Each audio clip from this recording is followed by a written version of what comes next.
So how did we get over the line this time? Sean Holly can tell us. Over to you, Sean. Well, credit the coaches as well, Ross, because they were under pressure, and this is meant to be the stat pad, but there's only really one stat that counts this week, and that's the result.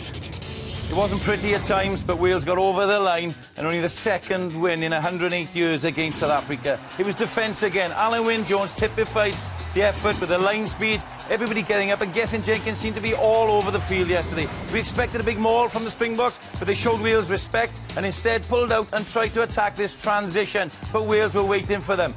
They tackled all day. Gethin Jenkins again, Sam Morgan, even Rhys Webb in the line a lot. Just look at how the forwards fold round and get inside of their backs. This has a huge effect later on in the phase. Again, you see Gethin Jenkins, Samson Lee, Jake Ball coming around. They're taking big Bismarck du Plessis on in the physical department, and that allows the width from the backs and Jamie Roberts and co to get off the line, and that line speed was really, really important throughout the game.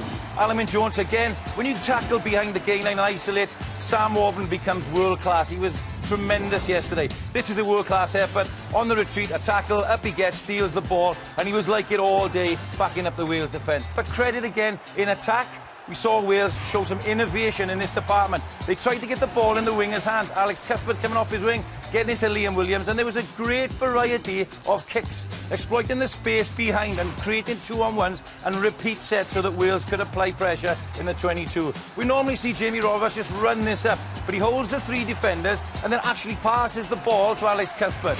It creates the overlap. It doesn't quite come off, it's not perfect, but that's not the point. They are creative, they're trying things, and Jonathan Davies gets back in the line for a second touch, and again, the little kicking variation applies the pressure to the Springboks. They show little funnies at the front of the line because they lost 3 lineouts again, and they've lost in this autumn series a few. The old 15-man lineout, again, not perfect, but they showed innovation and a willingness to just change it up with a variety of attacks on the day. Bigger and better. You know, a lot of people have doubted this fella, but he showed his leadership quality. 2 Lions captains, he told them at the crucial moments exactly what to do, typify the effort. A tremendous day for Dan Biggar. Imperious in the air, very, very brave. He showed a variety of kicks. They give the Springboks a little bit of taste of their own medicine with some contestable kicks here to Alex Cuthbert. And then I like the fact that he's playing with confidence and backing his skills. I also like the fact that he's actually moving onto the ball and getting the back line going. And we saw some big tackles, but he's also very brave in ripping the ball. I think most people's man of the match yesterday, Ross, Daniel Biggar. Well, we'll talk about Australia now because the World Cup is, of course, less than a year away. Wales, England and Australia in the same pool. Sean, who is furthest along that path, do you think? Well, there's not a lot between them this autumn, especially, Ross, but I've been looking at some of the subtle differences between the 3 teams.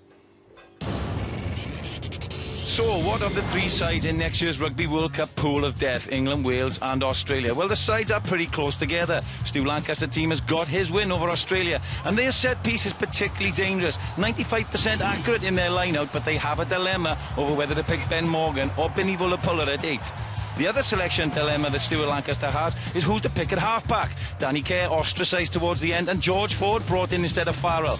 Australian coach Michael Cheika only 1 win in the North this autumn, but he'll get them ticking, and they are very, very dangerous in the offload department. And in Israel Folau and the back 3, they have the most potent backs. Kurandrani scores try, and the meat is that the backs that Australia have made are over twice as much as both Wales and England. The stats don't read good pickings for Wales really in the autumn. Less than 50% possession and territory and averaging 15 turnovers a game. 9 lineouts lost in the big 3 games and only 5 tries against the top 3. It's been a bit of the same old story. New Zealand really targeted the Wales lineout and stole. They lost 6 lineouts in this game, did Wales. And the turnovers have been way too high. Normally really good ball carriers like Faletau are knocking the ball on. And did Wales really get their wingers, George North and Alex Cuthbert, in the game? They did against South Africa a little bit more, but it wasn't quite what we're coming to expect at the Millennium Stadium. But it's at half-back that's been the real success. Rhys Webb has been an absolute revelation, performing consistently well for both region and now in the red shirt. And in Daniel Biggar, Wales now have an orchestrator, a dictator, a confident man that is getting the line moving and bringing people forward. Not only that, he's shoring up in the defensive line, being brave. So what do Wales need to do now moving forward in the 6 Nations with only 2 games at home next year? That's the big question, Jonathan. And Mr. Sean Holly and Richard Hibbard over by the bar.